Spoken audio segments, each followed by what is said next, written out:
இது எந்த ஊர்னு சரியாக தெரிலங்க. ஒரு ட்ராவல் விளாகர் பார்த்தீங்கன்னா பெட்ரோல் போடுறதுக்காக பங்குக்கு போயிருக்காரு.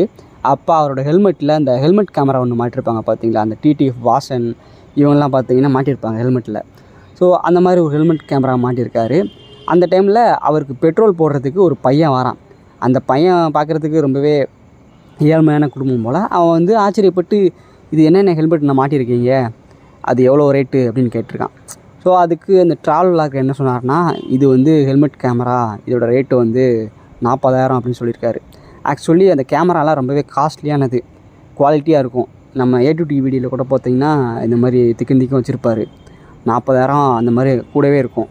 ஸோ அவர் அந்த ரேட்டை சொல்லும்போது அந்த தம்பி பார்த்தீங்கன்னா அதை பார்த்துட்டு, கேமரா 40,000 எங்கள் வீட்டிலலாம் சைக்கிளுக்கே வழி இல்லைண்ணே, பைக்கெல்லாம் கேட்டாலே நம்மளை வந்து துரத்து அடிப்பாங்க அப்படி சொல்லிட்டு ஃபன்னாக தான் சொல்கிறான். ஆனால் அவனோட ஃபேஸில் வந்து அந்த பெயின் தெரியுது.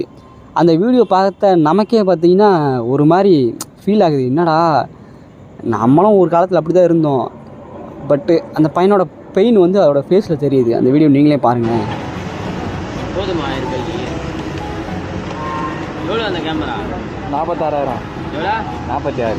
எங்கள் வீட்டில் 10,000 வண்டி எடுக்க போகிறேன், வண்டி காசு கொடுன்னு கேட்டால் செருப்பால் அடிக்கணுங்க கேட்குறாங்க. பார்த்துக்குப்பா, ஒரு சைக்கிள் கூட வழி கிடையாது. இந்த வீடியோ பார்த்துட்டு எனக்கு மட்டும்தான் ஒரு மாதிரி ஃபீல் ஆச்சா அப்படின்னு பார்த்தா இங்கே நிறைய பேருக்கு அப்படி தான் இருக்குது. இந்த வீடியோ பார்த்ததுக்கப்புறம் நம்மளாம் நினைப்போம், சரி அந்த பையனுக்கு ஏதாச்சும் ஹெல்ப் பண்ணணும் அப்படின்னு தான் நினைப்போம். ஆனால் இங்கே ஒருத்தர் பார்த்திங்கன்னா நம்ம நினைக்கிற எல்லா விஷயத்தையுமே அவர் நேரில் பண்ணிக்கிட்டு இருக்காரு. யார், வேறு யாரும் இல்லை, நம்ம விஜய் டிவி பாலா ப்ரோ தான்.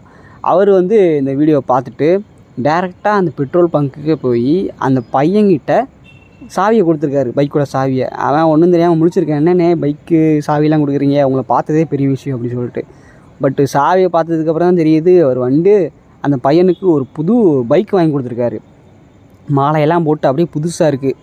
அந்த பையனுக்கு என்ன பண்ணுறது, எது பண்ணுறதுன்னு தெரியல, அவ்வளோ ஹாப்பினஸ் போல். அதுக்கப்புறம் பைக்கில் உட்கார வச்சு ரயிலெலாம் போனதாக சொல்லிக்கிறாங்க. ஸோ இந்த வீடியோ பார்த்ததுக்கப்புறம் நமக்கே தெரியாமல் கண் கலங்குது. என்னடா, இவர் வந்து பெருசாக கோடிகளெல்லாம் சம்பளம் வாங்குகிற ஆள் கிடையாது. இங்கே கோடிகளில் சம்பளம் வாங்குகிற நிறைய பேர் பார்த்திங்கன்னா இருக்கிற இடம் தெரியாமல் இருந்துகிட்ருக்காங்க.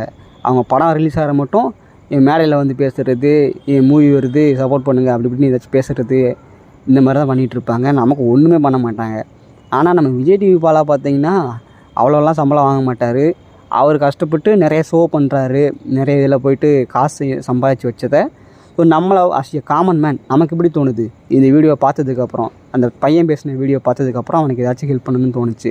அதே மனசு தான் அவருக்கும் தோணியிருக்குது. நம்மெல்லாம் போயிட்டு பண்ண மாட்டோம், ஆனால் அவர் போய் அங்கே போயிட்டு பண்ணுறாரு. அதுதான் அந்த மனசு தான் இவருக்கு. இந்த ஒரு மனசு தான் கடவுள்னு சொல்லுவாங்களே, அவர் தான் நம்ம பாலா. இந்த பையனுக்கு பைக் வாங்கி கொடுத்த விஷயம் மட்டும் கிடையாது. இதுக்கு முன்னாடி பார்த்தீங்கன்னா ஒரு மலை கிராமத்துக்கு வந்து ஒரு ஆம்புலன்ஸ் சேவையே இவரெல்லாம் தொடங்கி விட்ருக்காரு. 4-5 ஆம்புலன்ஸ்லாம் வாங்கி கொடுத்தாரு. அதுக்கப்புறம் சென்னையில் வெள்ளம் வந்துச்சு பார்த்தீங்களா, அப்போ கூட நிறைய நடிகர்கள் வந்துட்டு, பெரிய பெரிய நடிகர்கள் கிடையாது, இன்னும் மிடில் நடிகர்லாம் பார்த்திங்கன்னா அந்த கவர்மெண்ட்டுக்கிட்ட போயிட்டு காசை கொடுத்தாங்க, 2 லட்சம் 3 லட்சம்ன்ட்டு. பட் கவர்மெண்ட்டு வந்து மக்கள்கிட்ட போய் சேர்த்துச்சா இல்லையா அப்படிங்கிறதுலாம் அது வேறு தனிப்பட்ட விஷயம். வெள்ளம் முடிஞ்சதுக்கப்புறம் கொடுத்தாங்க அப்படின்னு சொல்லிடுறாங்க, அது யூஸ் கிடையாது. பட் வெள்ளத்தில் இருக்கிறப்போ அந்த டைமில் உணவு இல்லை, இது காசு இல்லை அப்படிங்கிறப்போ நம்ம பாலா பார்த்திங்கன்னா டேரெக்டாக வெள்ளத்தில் இறங்கி வீடு வீடாக போயிட்டு 1000 ரூபா கொடுத்தாரு. அவர் அப்போ சொன்னார், என் பேங்கில் வந்துட்டு இவ்வளோ தான் இருக்குது, அதை வச்சு நான் ஹெல்ப் பண்ண போகிறேன் அப்படி சொல்லிட்டு அதெல்லாம் பண்ணிகிட்டு இருந்தார். இப்போ வந்து பெரிய பெரிய நடிகரை விடுங்க, அவங்க கோடியாக சம்பளம் வாங்குறாங்க, கண்டுக்க மாட்டாங்க, அது வேறு விஷயம். அது வந்து தனி துளிச்சு விட்ட விஷயம். ஈவன் இந்த இவரை போல் ஆளுங்க பார்த்து எடுத்துப்போமே, இப்போ விஜய் டிவியில் கூட பெரிய பெரிய சம்பளம் வாங்குகிற ஆட்கள்லாம் இருக்காங்க. அவங்களும் பார்த்திங்கன்னா மக்களுக்கெல்லாம் ஹெல்ப் பண்ண மாட்டாங்க. பட் அவங்களோட ஷோ ஒன்று வருது அப்படின்னா சப்போர்ட் பண்ணுங்கள், இது பண்ணுங்கள், அதை அப்படி தான் கேட்பாங்க. பட் நம்ம பாலா பார்த்திங்கன்னா அந்த மாதிரி ஒன்றுமே கேட்டது கிடையாது. என் ஷோ வருது சப்போர்ட் பண்ணுங்கள் அப்படி இப்படின்ட்டு. அவர் திறமையால் நடிச்சிருப்பார், அவர் ஆட்டோமேட்டிக்காக ட்ரெண்ட் ஆயிடுவார். அதுதான் அப்படி நடந்துகிட்ருக்கோம். ஸோ இப்படி இருக்கிற ஒரு தங்கமான மனுஷன் இப்படி நம்ம நினைக்கிற எல்லா விஷயத்துக்கும் ஹெல்ப் பண்ணும்போது அவர் வந்து நமக்கு ஒரு மிகப்பெரிய ஹீரோவாக தெரியுது.